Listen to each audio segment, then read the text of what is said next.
Iraq.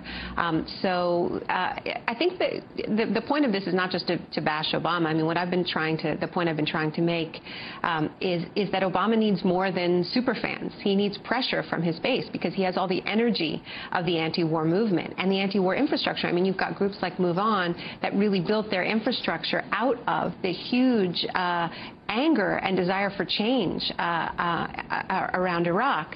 And now the infrastructure of the anti-war movement largely is going to support Obama, but there aren't clear demands being made of him to deserve that support. He's now calling for 10,000 more troops to go to Afghanistan. And, you know, the corporations who are funding Obama's campaign, somebody who I referred to as one of Obama's Chicago boys, I was talking about Ken Griffin, who is a Chicago hedge fund manager, who used to be a Bush campaign pioneer, was a Republican, and has switched to Obama basically because he's run the numbers and he believes Obama's going to win.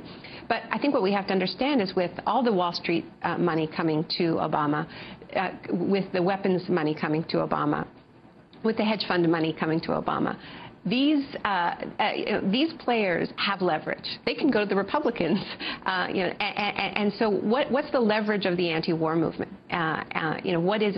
What's the leverage of the grassroots supporters of Obama who have given him their trust because they want change so badly on the environment in Iraq? On domestic economic policy. Well, isn't the alternative McCain says 100 years in Iraq? Well, that's the alternative, and I think this is part of the problem of this two-party system. And I saw Ralph Nader recently, and he said progressives and liberals don't know how to play poker. There has to be somewhere to go, and I think that's part of it. But I don't think it's just about third parties. It's also about having independent movements that provide conditional support to candidates, and not this sort of blank check. Rock star will support you no matter what. Well, of course, people do have someplace else to go, which is, we've seen it over and over. The American people have made it very clear. Stay home. Stay home. That's true, and that's a credible threat. But I think Obama needs to hear a much more conditional, much more critical, much more demanding kind of support from his base, because his base is far to the left of the types of policies that we're seeing and that we're talking about here, whether it's the mortgage crisis, whether it's NAFTA, or whether it's Iraq. Food crisis now around the world. Well, this is another example of how the shock doctrine, the strategy that I document in the book of using a crisis, using a situation of desperation, often a situation where developing countries need foreign aid because they're facing a disaster, to leverage very, very unpopular pro-corporate policies. Now, in the book, the examples that I give are, for instance, how the tsunami in Asia was used, and the fact that countries like Sri Lanka needed aid, and in that moment you had international lenders coming in and say, oh, well, we'll give you aid, but we want you to privatize your water, your electricity system, hand the coastline over to resorts. Well, we're seeing a version of this. We're seeing a version of disaster capitalism in the context of the food crisis, where you have that same desperation, you have a need for aid, for debt forgiveness, for new policies. And now we're hearing another sort of echo chamber response from the World Bank, from the U.S. State Department, from the agribusiness companies. And that refrain is the cause of the food crisis is that too many of these countries don't allow genetically modified foods. And genetically modified crops can feed the world and solve the food crisis. So trying to use this crisis to break through a legislative barrier that exists for good reason. Just as domestically in the United States, the oil crisis is being used by the Bush administration to try to break through the bans on offshore oil, on ANWR.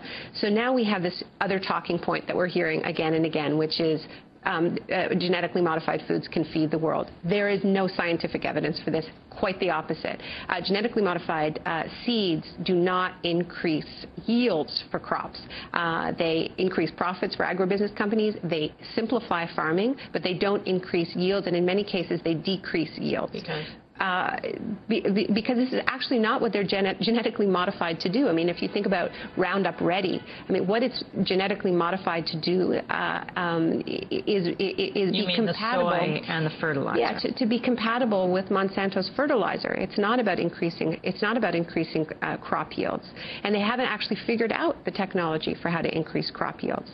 One of the things that I find really worrying is that companies, and similar to the oil crisis, Amy, we're seeing record profits from Monsanto, from Cargill, from all the big players in the context of the food crisis. But we're also seeing something else, which is that these companies are buying up hundreds of patents on seeds that they claim are climate ready. Climate ready is, we've heard about Roundup ready, which means they're ready for Roundup fertilizer. Now the new phrase is climate ready, which means they're ready for climate change, which means that these seeds apparently can grow in the context of drought, can grow in the context of highly salinated earth because there's been a flood. Monsanto and Syngenta and other of these big biotech companies have bought up hundreds of these patents. And this is worrying on many levels. I think it's worrying because, once again, we're seeing a disincentive to actually get us out of a future of climate chaos because we see ways to profit. But then when we look at how aggressively we know a company like Monsanto protects its patents when it comes to their Roundup ready seeds, the suing of small farmers, the surveillance of farmers. There was an incredible story recently in Vanity Fair about the heavy-handed legal tactics and use of private security just harassing farmers who dare to save their seeds from one growing season to the next, breaking Monsanto's patent.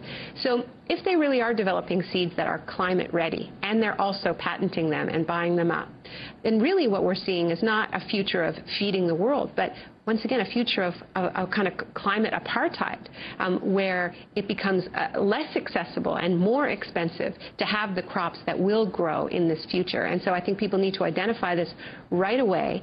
And